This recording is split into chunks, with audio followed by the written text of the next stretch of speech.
The threat of losing our republic is the topic today at News and Radio. And when we want to take a moment to tell you that we know for sure when you buckle up because all lives matter.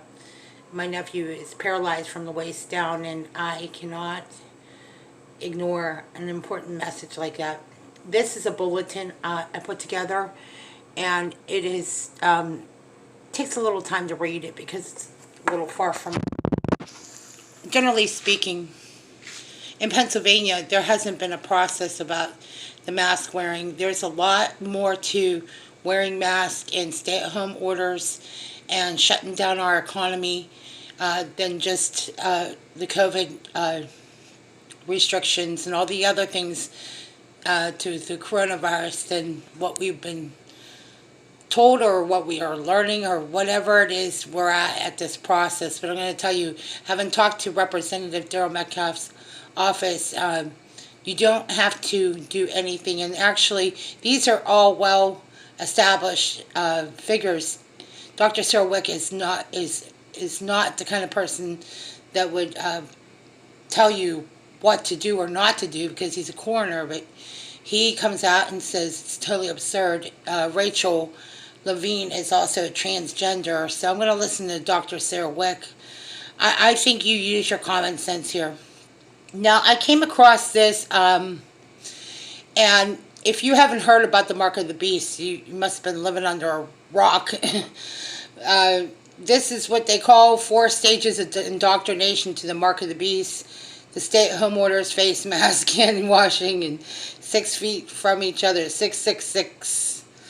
That's right on. And actually, I want to talk about the face mask because I had an experience today. It was so disgusting to put on a face mask. It smelled like fecal matter. And I have to tell you, I couldn't even breathe today. And it's amazing how that I can't breathe came out again.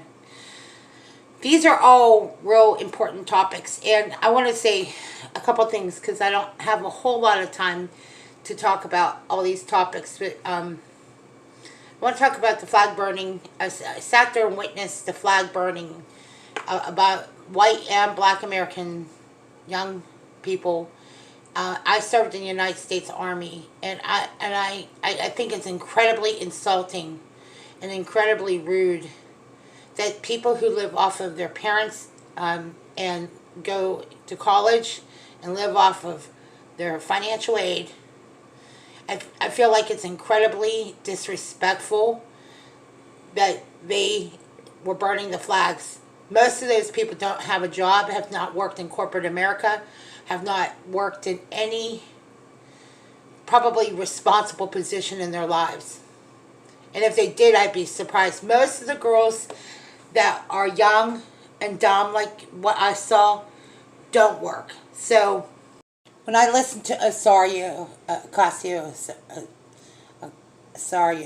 okay, I'm sorry if I screwed up that.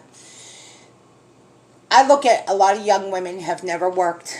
They've always had their parents or somebody do all the heavy lifting for them.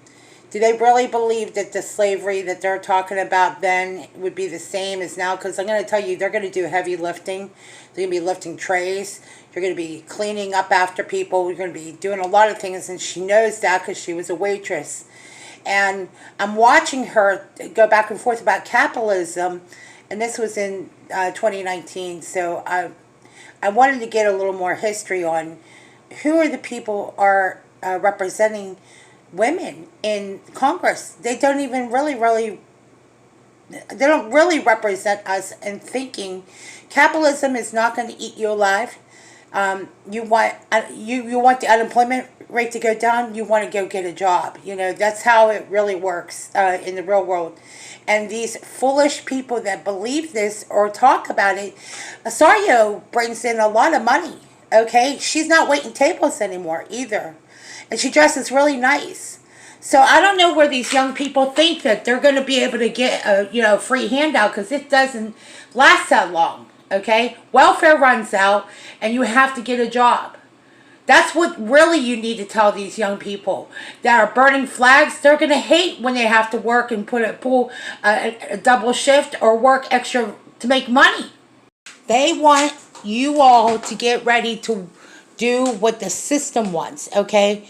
They want to knock down all the statues, any resemblance of the Constitution and the statues that represent American history. They want to destroy it.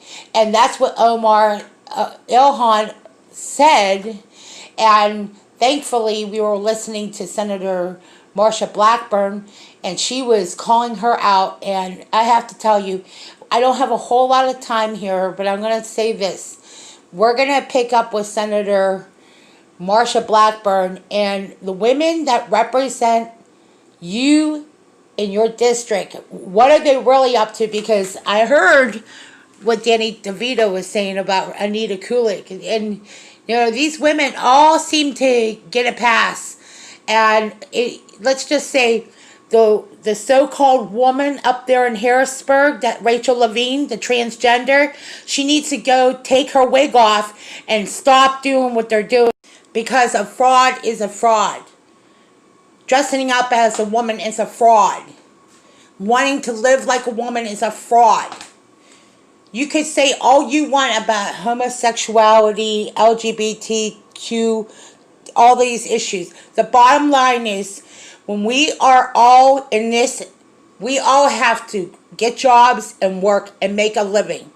And we do not have to go along with other people's perverted lifestyle choices. Because in truth, you all like to get freaky and do freaky stuff. And we're watching it on live TV and on YouTube channels. And some of you are probably embarrassed because we haven't heard anything out of these people.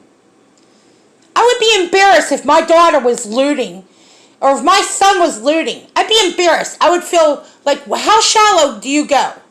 So we're going to talk about more of these topics, and topics like what we're telling, like what Senator McCarthy had to say from California about Omar, and some of the things that are being called out, because they're going to tell you Biden wouldn't be able to keep his campaign together. He wants to defund the police. He wants to give back everything to the WHO.